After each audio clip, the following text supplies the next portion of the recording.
Welcome back. President Biden will address the nation today at 1 p.m. Eastern Time as the war in Israel enters a fourth day. The president issued a statement last night confirming at least 11 Americans have been killed in this violence and that American citizens may also be among those being held hostage by Hamas. Hamas writing warning yesterday that it will begin executing hostages for every new Israeli bomb targeting civilian homes without a warning. Joining me right now is the 70th Secretary of State and Fox News contributor, Mike Pompeo. Secretary, it's always an honor to talk with you. Thanks very much for being here. Maria, it's great to be with you this morning. How should we read this warning that they're going to start executing hostages if, in fact, Israel bombs Hamas without warning? Well, Maria, first of all, we should make clear when we talk about Hamas, we're actually talking about Iran. They are interchangeable.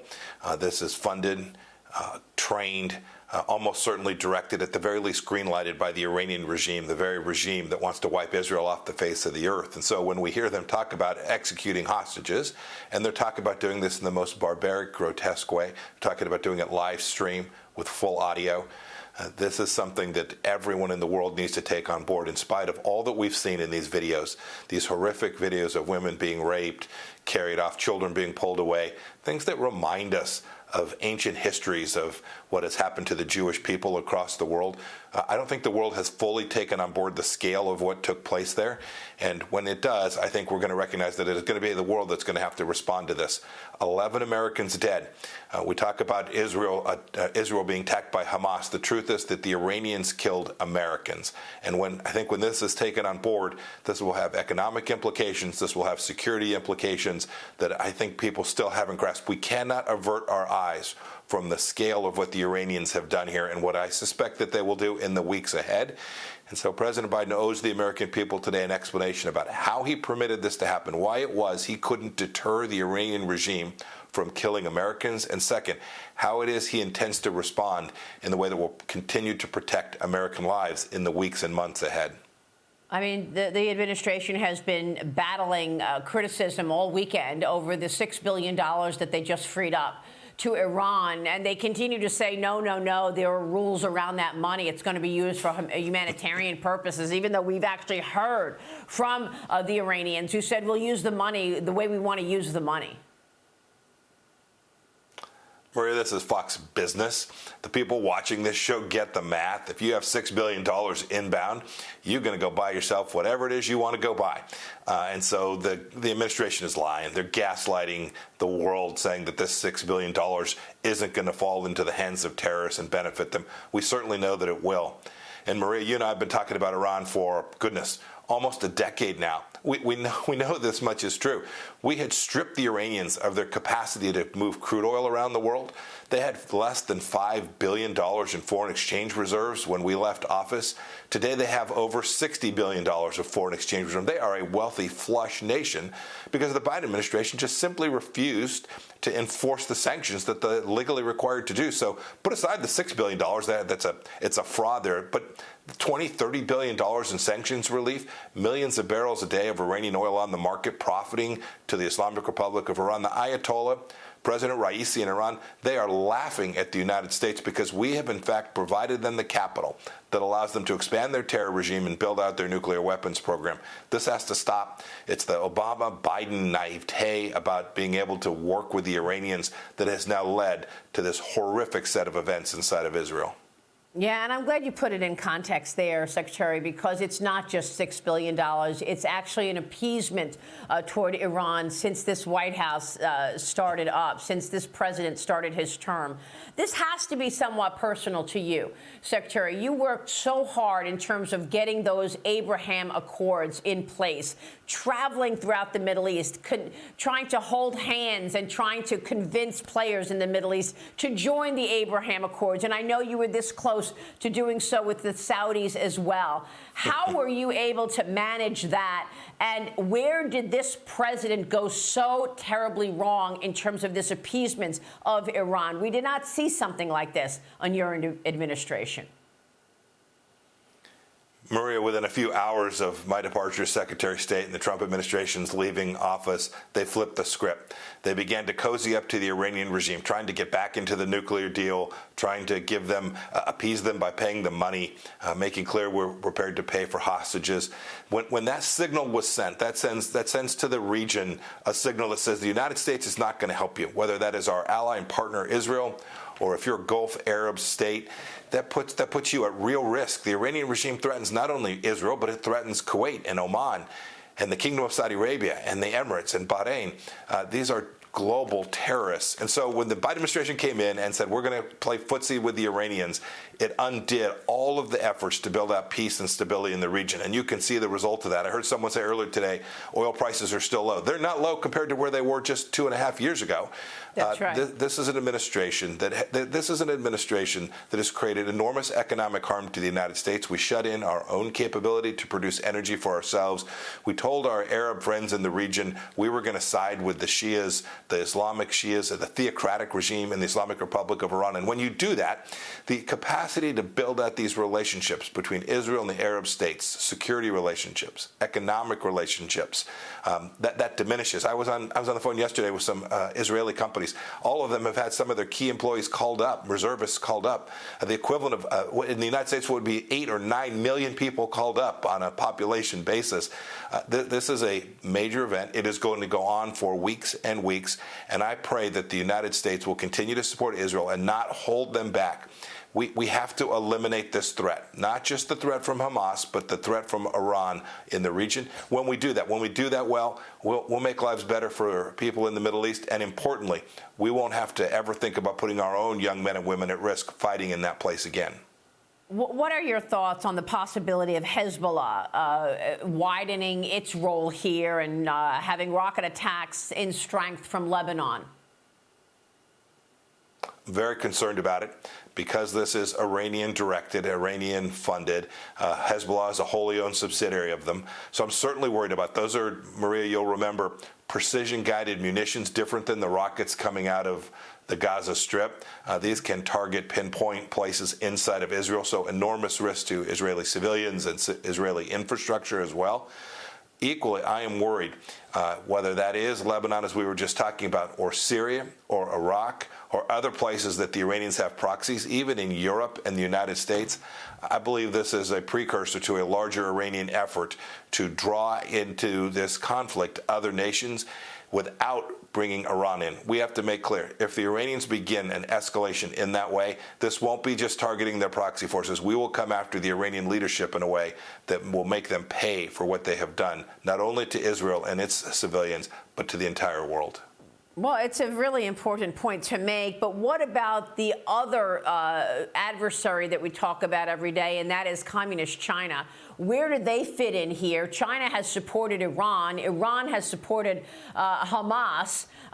Does the administration need to get harder on Communist China, given all of this, after we just saw the support that they're giving Russia in its war on Ukraine? Thanks for that. That's a really important question. Where does this fit into the broader geopolitical context? It's really important. We shouldn't think for a moment that Iran doesn't work alongside the Chinese Communist Party. You'll remember it's now been a year and a half or 2 years, signed a 25-year weapons deal between China and Iran. No, they are firm partners. This axis, right? I'll give you another example from just recently. The UN Security Council, China and Russia, blocked any response, any just simple statement about the grotesque terror attack inside of Israel. No, the Chinese and the Russians see this as a chance to distract the West, to undermine what we had begun to build out in the Middle East, relationships between the United States and the Gulf Arab states. The administration has played fast and loose with American money to the harm of the American economy with the Chinese Communist Party. There's lots more to say about this, but make no mistake about it. The Chinese Communist Party believes that these attacks in Israel are something that will benefit them as a geostrategic matter and gives them more space as they think about what to do with Taiwan. I mean, Israeli Prime Minister Benjamin Netanyahu said in last night's speech that he's instructed the Israeli Defense Forces to prepare for a mass offensive against Hamas in an intensity never seen before, Secretary. The Israeli military said yesterday that it has already mobilized 300,000 reserve soldiers. Netanyahu reportedly telling Biden that Israel does not have any choice but to unleash this ground operation in Gaza. As Secretary of State Anthony Blinken is being slammed for a post on X on Sunday that's since been deleted. He was calling for a ceasefire between Israel and Hamas. Breaking this morning, the Associated Press is reporting that, according to American officials, Blinken is suspending his plan to visit the Middle East now. But he might visit Israel. He might. And might visit neighboring countries to discuss reducing tension. Yesterday, I saw him on a Sunday morning program. It was a soundbite where he said, "We cannot confirm that Iran is behind any of this." Yeah, Maria, we know precisely who's behind this. The administration is looking for space so that they can do what is innate to them, what is in their DNA, which is to appease the Iranian regime. The way to, you talked about Secretary Blinken traveling to Israel to create some form of de-escalation or peace. The way you de-escalate with terrorists is to crush them. It's to defeat them. And Prime Minister Netanyahu gets that. What we have to make sure is that in the weeks ahead, when there's videos that the New York Times wants to run about what is happening inside of Gaza, we need to be clear. There is no moral equivalence here. Israel not only has the right, but the duty to take down this threat. We have to eliminate it. We know how to do it. It's possible to do. We should strangle their economic lifelines. And when we do that, there'll be less risk to the people of Israel and less risk to the American people as well. Yeah, it's incredible to me. We didn't even have an ambassador to Israel. The Senate is going to hold confirmation hearing next week for ambassador to Israel, Jack Lew.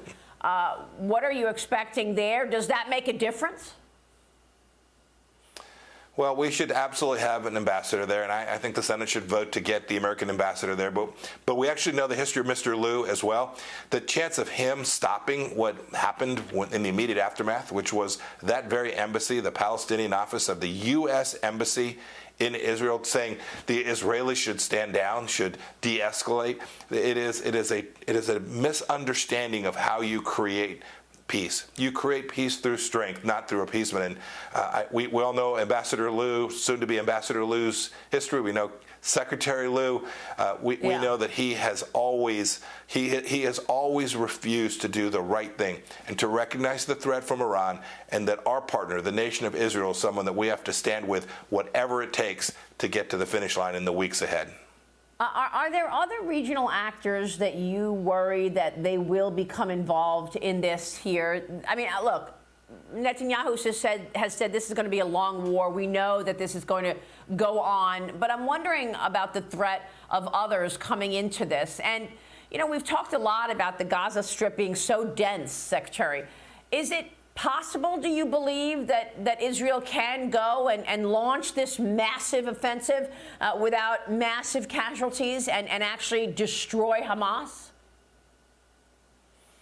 Maria, it's going to be tough fighting in the Gaza Strip. This is urban conflict. We've all seen what that entails. We know the challenges that the Israeli military faced when it went into northern Lebanon. Now, goodness, a decade and a half on. So this won't be easy. But I am very convinced if the world doesn't put the brakes on this, right? If we don't have crazy statements like the one that was made by Secretary General, the head of the UN yesterday, essentially blaming Israel for this, blaming the victim there, and saying, yes, it's terrible what happened, but goodness gracious, look at this long history. And I hope that the Israelis comply with international law. I am confident the Israelis will comply with international law. And international law not only permits but requires you to defend your own nation's sovereignty. I'm convinced the Israeli government can do it if the world doesn't prevent them from doing what it is they need to do. Wow. So it's okay. So we don't know, really. I mean, and what about the risk of regional actors coming in? So there's real risk. Other countries will see this as an opportunity for them to take actions. I do worry about China. China will always view chaos in the world as a chance to move somewhere, whether that's making life difficult for the Philippines Yeah. or the Vietnamese or doing something in the South China Sea. I think they're watching this as well and saying, gosh, between the fact that President Biden's now allowed 13 Americans to be killed in Afghanistan, a war in Europe, and now conflict in Israel and the Gaza Strip, I think the Chinese Communist Party doesn't have the correct perception of American power. President Biden today has a chance to restore that, and he needs to do it. Well, I mean, I think, what you've just laid out is so stunning. Ever since this president walked into the Oval Office, we've had policy decisions on a foreign affairs basis that have triggered our adversaries. The botched Afghanistan withdrawal, China and its aggression, Russia going into Ukraine. Now you've got Hamas in Israel. I mean, would you expect that Xi Jinping is going to make the calculation that if he's going to go in Taiwan, I want to do it while Joe Biden is behind the wheel in America? Dictators like Xi Jinping always can sense weakness. They can smell it from 100 miles away or 100,000 miles away. That risk is increased if America is weak, and I think he perceives President Biden that way. Yeah. Secretary, thanks very much. Always a pleasure and an honor to talk Maria, with you. thank you. Secretary Bless you. Mike Pompeo. Yes.